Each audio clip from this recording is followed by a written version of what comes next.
అందులో ముఖ్యంగా శ్రీ పిలిపించాల్సిందిగా కోరుతాము.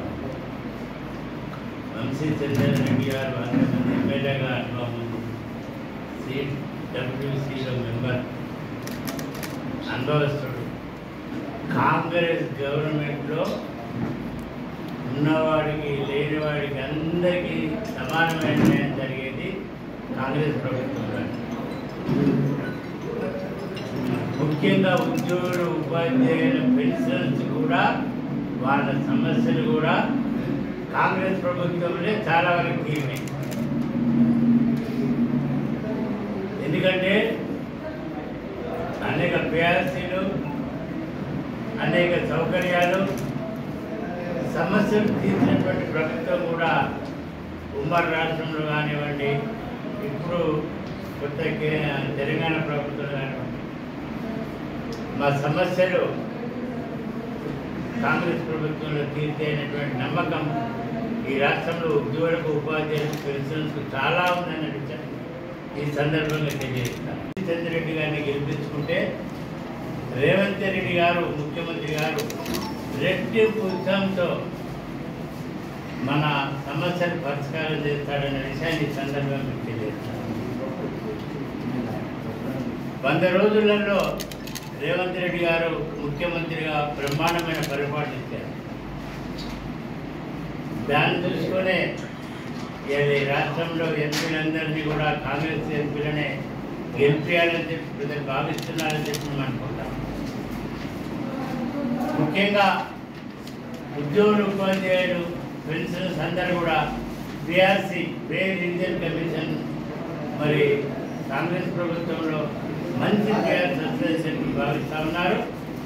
నేను ఉద్యోగులు, ఉపాధ్యాయులు పెన్షన్స్ దృష్టి తీసుకొస్తా ఉన్నా.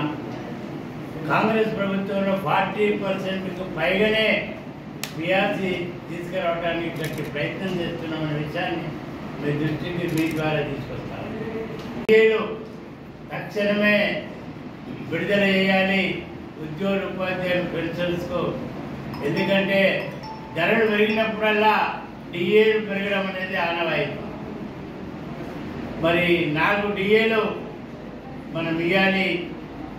కనీసం ఇప్పుడు 2 డిఏలను ఇస్తే ఉద్యోగులు, ఉపాధ్యాయుల కార్మికులకు కొనుగోలు శక్తి పెరుగుతుందనే విషయాన్ని ఈ సందర్భంగా తెలియజేస్తాం.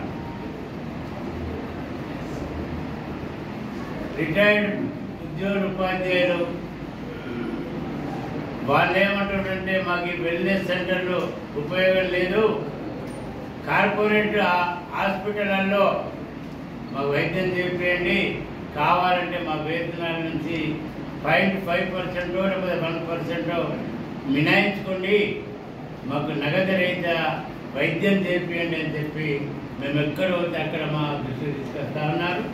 కాబట్టి కార్పొరేట్ వైద్యం ఇప్పించడం సత్యం అనే విషయాన్ని ఈ సందర్భంగా వారికి తెలియజేస్తా ఉన్నాం. ఎందుకంటే ఎక్కువగా రిటైర్ అయిన వాళ్ళే అనారోగ్యానికి గురవుతారు. కాబట్టి ఆ పద్ధతిలో కార్పొరేట్ హాస్పిటల్లో వైద్యం చేర్పించాల్సిన అవసరం ఉంది. ఈ వెల్నెస్ హాస్పిటల్లో చాలా వరకు మందుల వరకే పరిమితం అవుతా ఉన్నాయి. అది కూడా జనరిక్ మందులే ఇస్తూ ఉన్నారు అని చెప్తా ఉన్నారు.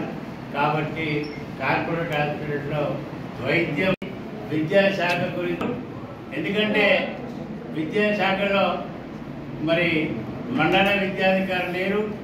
చాలామంది డిస్ట్రిక్ట్ ఎడ్యుకేషన్ ఆఫీసర్స్ ఇన్ఛార్జిగా పనిచేస్తూ ఉన్నారు. గెస్టెడ్ మాస్టర్ పోస్టులు 100,000 ఖాళీలు ఉన్నాయి. ఇవన్నింటినీ భర్తీ చేస్తే విద్యాశాఖ మరి మంచి ప్రమాణాలు, విద్యా ప్రమాణాలు రావడానికి అవకాశం ఉంటుందని చెప్పి మరి ముఖ్యమంత్రి రేవంత్ రెడ్డి దృష్టికి తీసుకెళ్ళాం. వారు సుముఖంగా తెలియజేశారు, సానుకూలంగా స్పందించాలనే విషయాన్ని ఈ సందర్భంగా తెలియజేస్తాం. జీవో ద్వారా ఎవరైతే నాన్ లోకల్ అయ్యామని చెప్పి బాధపడుతున్నారో, ఎవరైతే మా పిల్లలు, మేము, మా భార్య నాన్ లోకల్ అయిపోయామని చెప్పి అంటున్నారో, ఈ 310 జీవో ద్వారా నాన్ లోకల్ అయినటువంటి ఉద్యోగులు, ఉపాధ్యాయులు అందరినీ కూడా న్యాయం చేకూర్చడానికి కాంగ్రెస్ ప్రభుత్వం కమిటీ వేసింది. ఆ కమిటీ కాకుండా మేము కూడా ముఖ్యమంత్రి దృష్టికి తీసుకొచ్చాం. ఒక 3000 కొత్త పోస్టు సూపర్నమరీ పోస్ట్ క్రియేట్ చేయండి. ఎవరెవరైతే నాన్ లోకల్ పోయారో వారికి ఆ సూపర్నమరీ పోస్టులలో అలాట్ చేస్తే వాళ్ళ ఒరిజినల్ పోస్ట్ స్వంత జిల్లాలో అట్లనే ఉంటుంది. రిటైర్డ్ అయిన తర్వాత ఆ పోస్టు రద్దు అవుతుంది అనే విషయాన్ని మేము ముఖ్యమంత్రి దృష్టి కూడా తీసుకెళ్ళాం. సానుకూలంగా స్పందించారు. కాబట్టి 317 జీవో ద్వారా కాంగ్రెస్ ప్రభుత్వం న్యాయం చేస్తుందనే విషయాన్ని వారికి నేను తెలియజేస్తాను. రెండవది ఏంటంటే ముఖ్యంగా ఉద్యోగులు, ఉపాధ్యాయులు, కార్మికులు అందరూ కూడా చాలా వరకు కాంగ్రెస్ ప్రభుత్వంలో మాకు న్యాయం జరుగుతుంది అనే విషయాన్ని గ్రహించారు. ఇప్పుడు కూడా మనం పార్లమెంట్ సభ్యులందరినీ గెలిపిస్తే ముఖ్యమంత్రి రేవంత్ రెడ్డి గారు మన సమస్యలు ఎంబడే పరిష్కారం చేయడానికి అవకాశం ఉంటుంది.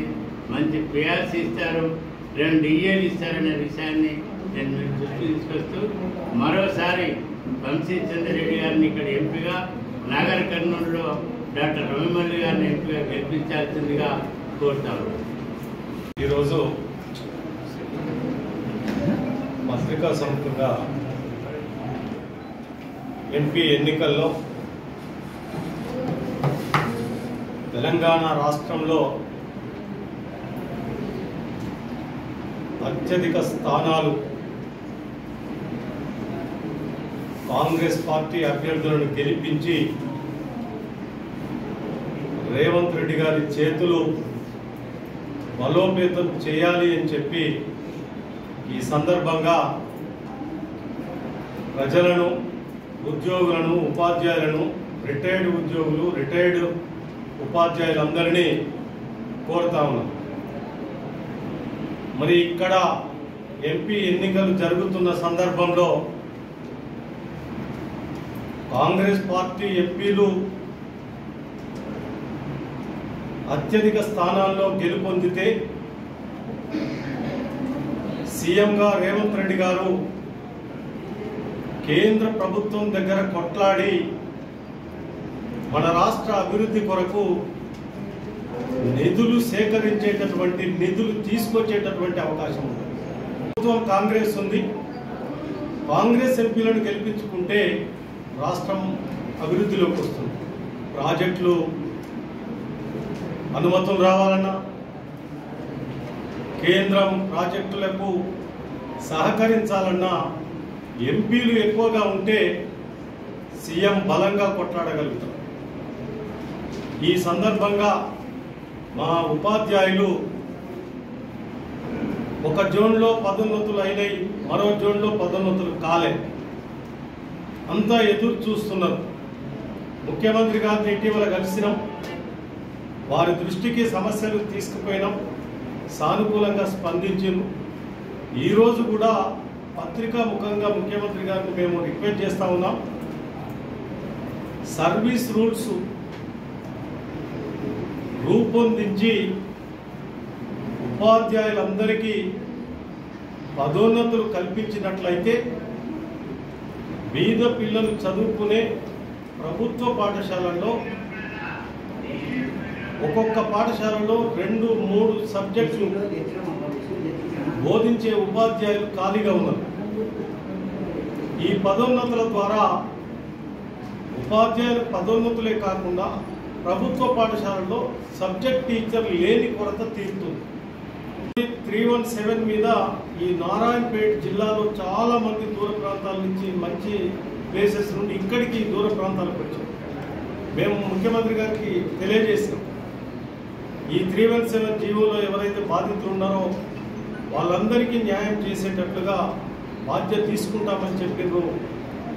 ఎన్నికల వెంటనే అది పూర్తి చేయాల్సినటువంటి అవసరం ఉంది అని చెప్పి ఈ సందర్భంగా కోరుతూ, మరి ప్రభుత్వం కాంగ్రెస్ ప్రభుత్వం ఉంది, అందరికీ అనుకూలమైన, ప్రజలకు, ఉద్యోగస్తులకు, ఉపాధ్యాయులకు అందరికీ అనుకూలంగా ఎవరైనా వెళ్ళి ముఖ్యమంత్రిని కలిసేటటువంటి ఒక సులభతరమైనటువంటి పద్ధతి ఉంది. ప్రజల కష్టాలు, సుఖాలు వినే అవకాశం. అందుకొరకు అందరూ మరొక్కసారి మనం పార్లమెంట్ ఎన్నికల్లో గెలిపించినట్లయితే మరి ఇప్పుడే మోహన్ రెడ్డి గారు చెప్పినట్లుగా మనకు ఉద్యోగస్తులకు రిటైర్డ్, ముఖ్యంగా పెన్షనర్స్, వయసు పైబడిన వారికి హెల్త్ కార్డ్స్ చాలా ముఖ్యం. ఆ హెల్త్ కార్డ్స్ను సాధ్యమైనంత తొందరలో వారి శాలరీ నుండి 1% ఇవ్వడానికి అందరూ సిద్ధంగా ఉన్నారు.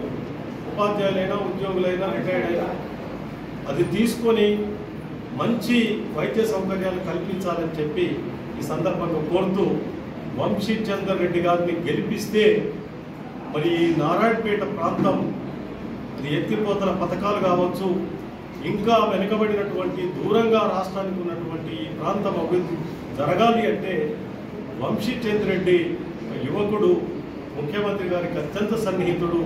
వారిని గెలిపిస్తే ఈ ప్రాంతం అభివృద్ధి చెందుతుంది. కాబట్టి మరి కాంగ్రెస్ పార్టీ అభ్యర్థి వంశీ చందర్ రెడ్డి గారిని అత్యధిక మెజారిటీతో గెలిపించి ముఖ్యమంత్రి గారి కానుకగా ఇవ్వాలి అని చెప్పి ఈ సందర్భంగా కోరుతున్నాను. Thank you. మహబూబ్నగర్ జిల్లా వాసిని కొన్ని సంవత్సరాలు పిఆర్టీ రాష్ట్ర అధ్యక్షుడిగా పనిచేశాను. అందరికీ నమస్కారాలు. వాస్తవంగా తెలంగాణ ఏర్పడ్డప్పటి నుంచి విద్యా వ్యవస్థ అస్తవ్యస్తంగా ఉంది. బీద విద్యార్థులకు విద్య అందుబాటులో లేదు. కార్పొరేట్ వ్యవస్థ గత ప్రభుత్వం కొమ్ము కాయడం జరిగింది. మళ్ళీ బీద విద్యార్థులకు విద్య గత ప్రభుత్వం, కాంగ్రెస్ ప్రభుత్వం అధికారంలో ఉన్నప్పుడు బీద విద్యార్థులకు విద్య చాలా అందుబాటులో ఉండేది. మళ్ళీ తెలంగాణ వచ్చిన తర్వాత కార్పొరేట్ వ్యవస్థకు వెళ్ళిపోవడం జరిగింది. నేను మీ అందరితో కోరుతున్నా, రేపు జరగబోయేటువంటి ఎన్నికల్లో మళ్ళీ తెలంగాణలో 17 పార్లమెంట్ సీట్లు ఉన్నాయి. 16 సీట్లు మనం గెలిపించుకొని, దాదాపు 16 సీట్లు గెలిపించుకొని మళ్ళీ రేవంత్ రెడ్డి గారికి మనమంతా కూడా బలం చేకూర్చినట్లయితే మన విద్యా వ్యవస్థ బాగుపడుతుందనే విషయాన్ని కూడా మీ ద్వారా తెలియజేస్తున్నాను. ఈరోజు ఓన్లీ విద్యా వ్యవస్థనే కాదు, పెన్షనర్స్ కూడా ఈరోజు ప్రమోషన్ లేక, మీకు తెలుసో లేదో, గత కాంగ్రెస్ ప్రభుత్వంలో నెల నెల పదోన్నతులు పొందేవాళ్ళు. సబ్జెక్ట్ టీచరు రిటైర్డ్ అయితే ఎంబడే నెలకు మళ్ళా సబ్జెక్ట్ టీచర్ వచ్చేవాడు. వాస్తవం చెప్పాలంటే 2015లో పదోన్నతులు పొందాం మనం. 2015 తర్వాత మొన్న కొన్ని పదోన్నతులు ఇవ్వడం జరిగింది కొన్ని జిల్లాలకు. కానీ మహబూబ్నగర్ జిల్లాలకు ఎలాంటి పదోన్నతులు లేవు ఇప్పటి వరకు. మళ్ళా ఒక ఎస్ఈటీగానే రిటైర్ అవుతున్నాడు, ఒక స్కూల్ అసిస్టెంట్ గానే రిటైర్ అవుతున్నాడు, ఒక హెడ్ మాస్టర్ గానే రిటైర్ అవుతున్నాడు. కనుక విద్యా వ్యవస్థ అస్తవ్యస్తంగా ఈరోజు ఉన్నది. కనుక ఇవన్నీ కూడా మళ్ళీ గాడిలో ఉండాలంటే ఖచ్చితంగా రేవంత్ను వారు ఆల్రెడీ మన ముఖ్యమంత్రిగా పనిచేస్తున్నారు. ఈరోజు ఉపాధ్యాయ ఉద్యోగులకు సమస్యలు పరిష్కరించడానికి వాళ్ళు ముందున్నారు. కనుక ఈరోజు మీ అందరికీ కూడా తెలుసు, ఉపాధ్యాయులకు దాదాపు 20 తారీఖు జీతాలు వచ్చేది. ఈరోజు 1st తారీఖు ఈరోజు జీతాలు పడుతున్నాయి. వాస్తవం చెప్పాలి. కనుక పిఆర్సీ పెండింగ్ ఉంది, డిఏలు పెండింగ్ ఉన్నాయి. గత ప్రభుత్వం, కాంగ్రెస్ ప్రభుత్వం అధికారంలో ఉన్నప్పుడు డిఏలు ఎడారికి వచ్చేది. పిఆర్సీ 5 సంవత్సరాలకు ఒకసారి పిఆర్సీ వచ్చేది. వాస్తవం చెప్పాలి. కమిటీ వేసి ఎంబడే పిఆర్సీ అమలు చేసిన దినాలు ఉన్నాయి. అంటే ఈ పెన్షన్ అనే వ్యక్తి డిఏకు ఎదురు చూస్తూ ఉంటారు. అలా 4 డిఏలు పెండింగ్ ఉన్నామంటే మనం ఆలోచన చేయాల్సిన పరిస్థితి ఉన్నది. కనుక ఏది ఏమైనా నేను పెన్షనర్స్ ఒకటే విజ్ఞప్తి చేస్తున్నా, మీరంతా నడుము బిగించండి. ప్రతి పెన్షనరు ముందుండి ఒక్కొక్క పెన్షనరు కాంగ్రెస్ ప్రభుత్వానికి 10 ఓట్లు వేయించాలని మీ ద్వారా పెన్షనర్స్ విజ్ఞప్తి చేస్తున్నా. అప్పుడే కాంగ్రెస్ ప్రభుత్వము అధిక సీట్లు గెలవడానికి అవకాశం ఉంటుంది, 16 సీట్లు గెలవడానికి అవకాశం ఉంటుంది. కనుక ఆ రకంగా పెన్షనర్స్ అంతా కూడా కాంగ్రెస్ కు పూర్తి మద్దతు తెలియజేసి రేపు జరగబోయేటువంటి ఎన్నికల్లో రేవంత్ రెడ్డి గారు మన జిల్లా వాస్తవంగా ఈరోజు మన జిల్లాలో ఉన్నటువంటి 2 పార్లమెంట్ సీట్లు వచ్చినట్లయితే మరి ఢిల్లీ ముందుండి మాట్లాడడానికి అవకాశం ఉంటుంది. కనుక ఆ రకంగా మీరంతా కూడా, ప్రజలంతా కూడా, ఎంప్లాయీస్ అంతా కూడా, పెన్షన్ అంతా కూడా వారికి సంపూర్ణ మద్దతు తెలియజేయాలని, వంశీ చందర్ రెడ్డికి అత్యధిక మెజారిటీతో ఈ పాలమూరు జిల్లా నుంచి వారిని గెలిపించాలని మీ ద్వారా ఉద్యోగ, ఉపాధ్యాయ, పెన్షనర్స్ను అదే రకంగా ప్రజలను కూడా విజ్ఞప్తి చేస్తూ ఉన్నాను. Like, share, subscribe.